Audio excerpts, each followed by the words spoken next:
好啦，乡亲啊，继续来看，这个电视节目咧分析到股票的名嘴，区顶大甲马继强涉嫌炒股票，不法的所得4000多万。检察官分10个线路，约谈到10个人到案。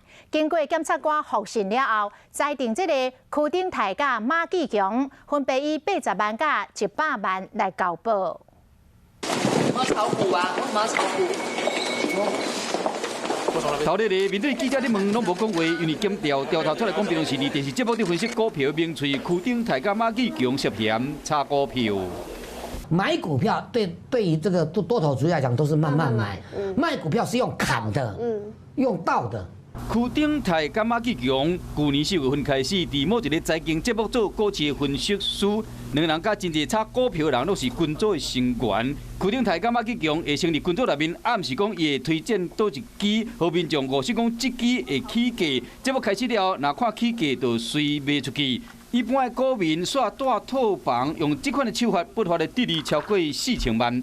台北地检署经过搜索调查了后，依照违反证交法的罪名，总共约谈10个人到案。伫今日透早调查结束，区顶大甲马继强分别以80万块甲100万块交保。我炒股啊，我冇炒股。检方将会收集进一步的证据，近期来会阁传2个人到案，扩大侦办。